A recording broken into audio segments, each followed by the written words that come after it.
Hello everyone, welcome to this lesson on mastering conditional logic in Excel.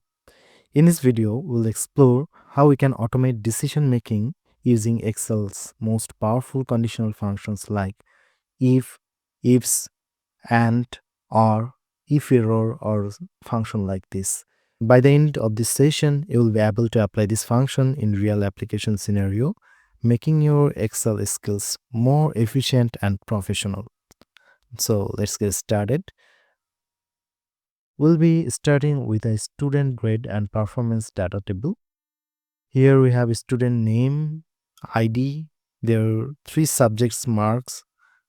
We need to find out their average score, and based on this average score, you will perform some task assignments which will include these functions related to if and conditional logic building. Okay, let's jump into the task 1. Here we need to determine pass or fail. Use the if function to determine if a student has passed or failed based on the average score. The passing score is 60 or above. So here first we need to find out the average. You can do so by typing here average, then select the range of the mark. We have 3 mark here, then close it. You will find the average score. To follow the formula for later cells, just double click here. It will apply the formula for the later cells. So now we have their average score. Let's reduce the decimals. We do not need these 3 digits. You can reduce that by using this button. This is called decrease decimal. Click once, it will decrease 1 digit. Let's keep just 1 digit, or you can also reduce that, just the integer number. Okay. Now we need to find if the student has passed or failed, and the passing mark is given 60. So for that reason, we'll need to put a condition here. How you can do so? We'll start typing using if. Okay. So if what it does, it checks whether a condition is met and returns one value if true and another value if false. So this is what if does. We have other functions related to if like if error, if any, ifs. So we'll see them in later practices. First, if I take the bracket, you will see we need to first put the test. So what do we want to test here? If the average score is greater or equal 60. So 60 or above. This is how we put the logic here. So if it is greater than 60, what should be the value here? We want to put the pass value here, that is he has passed. So if it is true, we want to put a string like pass. Then put a comma. What should be the value if false? We want to put failed. Okay, so let's edit this for past. You can also edit any formula at this formula bar. Okay, now when you are done, press enter. To follow up the formula for later cells, just click here. So here you can see this student has got mark more greater than 60%, so he has passed. He has less than 60%, so that is why he has failed. So this is how you can use if function for making any logic for your data table. Okay, so this was task 1. Now comes the second task, nested if. So here we have our range for nested if else to generate the letter grades for each mark. How you can use this range to build this logic for letter grades, we'll see that here. We'll use previous if. Now first we want to test if the mark, that is the average mark, is greater or equal than 90. So if it is greater or equal than 90, then the grade should be A. If not, then it could be any of the letter grades like B, C, D, or F. So we'll check them one by one. We'll put another if inside this first if, and we'll test the logic for B grade. If this is greater or equal, then 80, the grade should be careful, don't put single quotation, put double quotation here. Okay. In similar manner, we'll put the logic for the later grades. F4 is greater or equal than 70, then the grade should be C.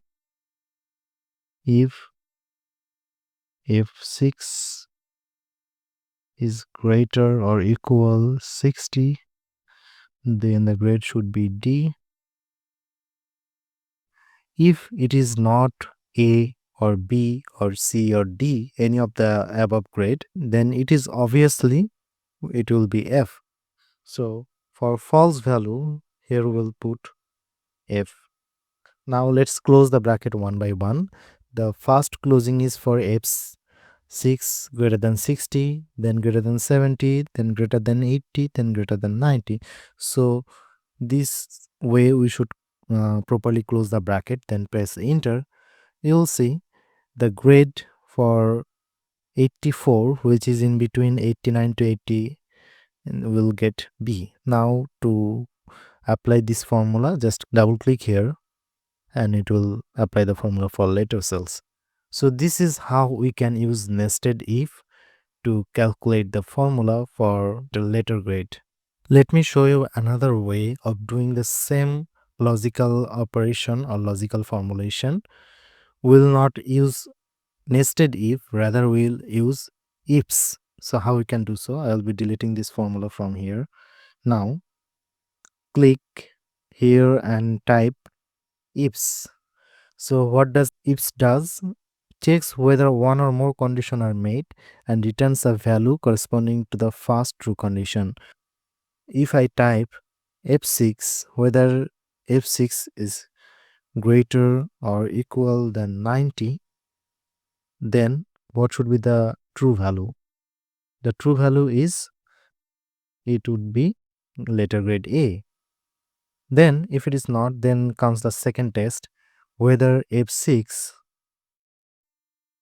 is greater or equal 80. So if it is greater than 80 and it hasn't made the first condition as true, that is it is not A, then it should be B. Okay.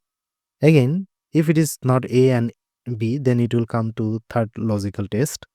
If F6 is greater or equal to 70, for that we'll have a value of C. In similar manner, I will be putting the later condition here.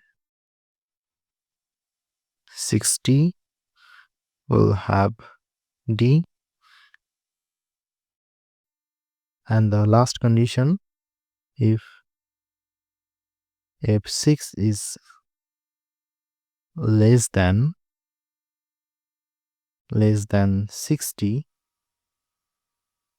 then we have the grade F. So notice here we are not nesting ifs, we are just putting one logic after another, and it will check the logic from the first one to the last one. That means the first test will be first operated, then if it is not true, then it will go for next logical test, and so on.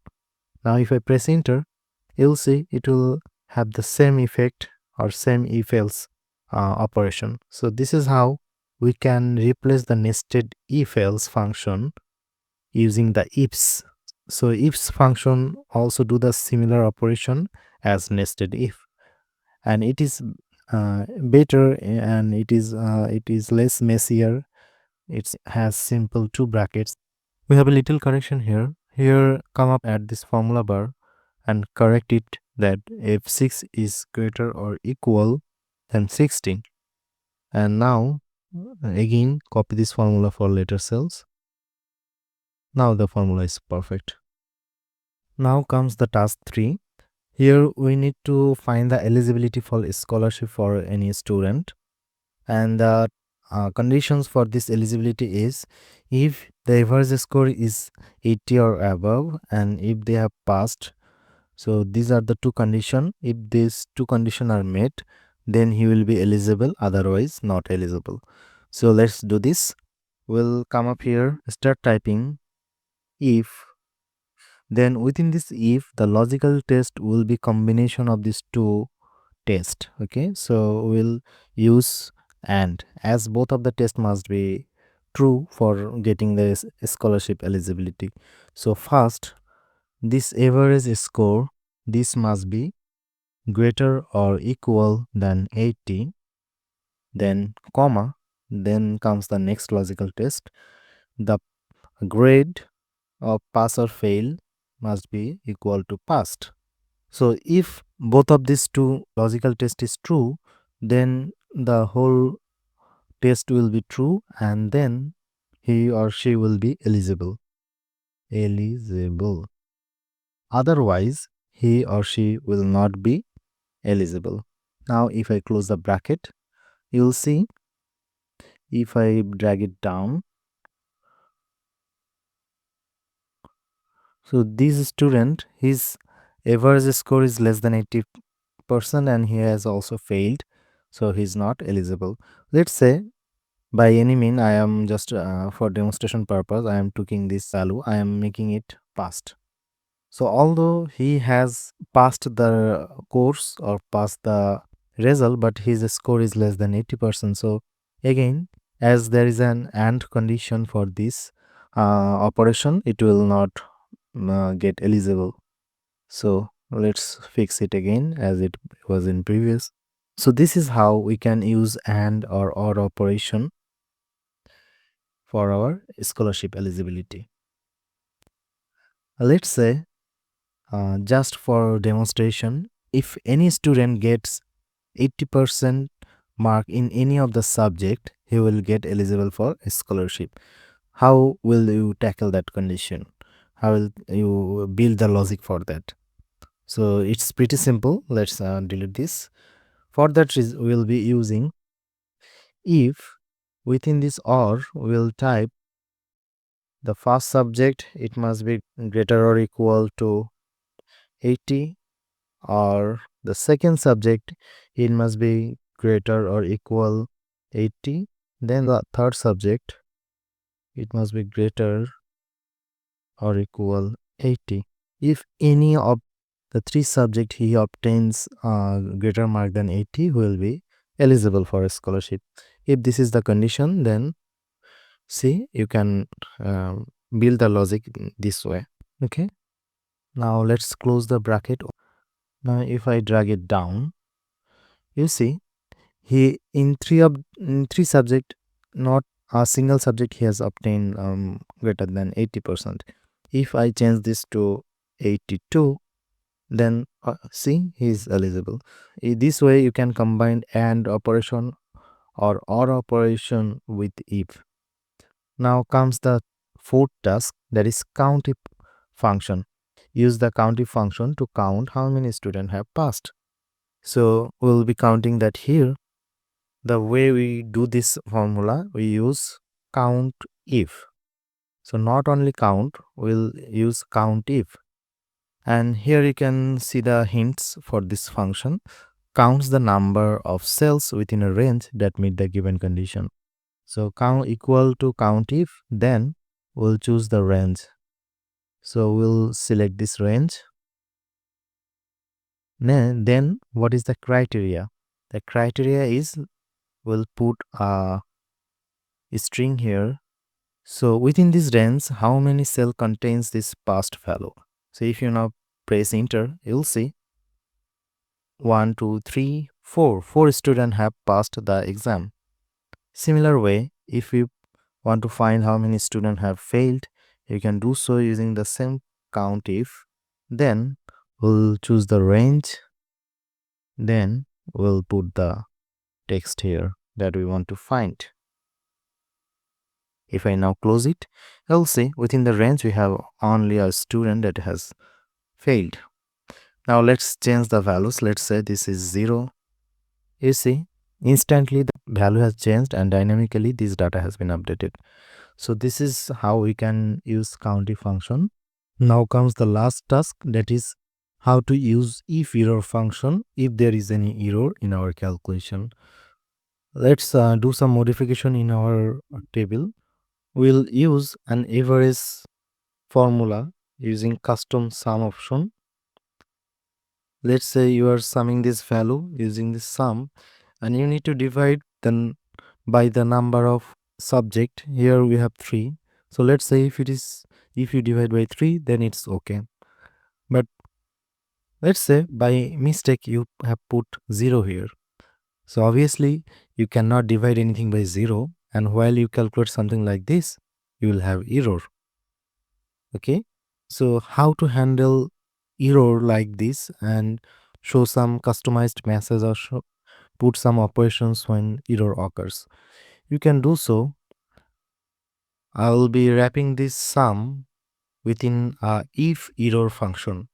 So if error, the first content would be our default function that we wanted to operate it. Let's say we want to operate by 3. If it has any error, what should be the result? The result, we can pass a value here. Let's say we want to pass 0 here. It is 0. Okay. So if there is any error, it should pass a 0 there. Okay. So you can see when we divided by 3, there is no error and the result is fine, 78. But let's just change this 3 to 0. Now you see when there is an error, it's not putting the error symbol anymore, but rather it's putting a 0. You can also customize this to have any string here. Let's say you want to put a message like this, check error. You can also do so. So whenever there is an error in the calculation, it will put a symbol like this, check error. So this is how we can use if error function. You can explore more examples for this sort of operation, how to use if error in your practical task. So I think that's all for this video. Here we have explored if, we have explored ifs, we have learned how we can combine and or this type of logical operation with if. Then we have learned how we can use if for error handling and so on. So I will be skipping the other if operation for your exploration. I'll see you in the next video. Thank you.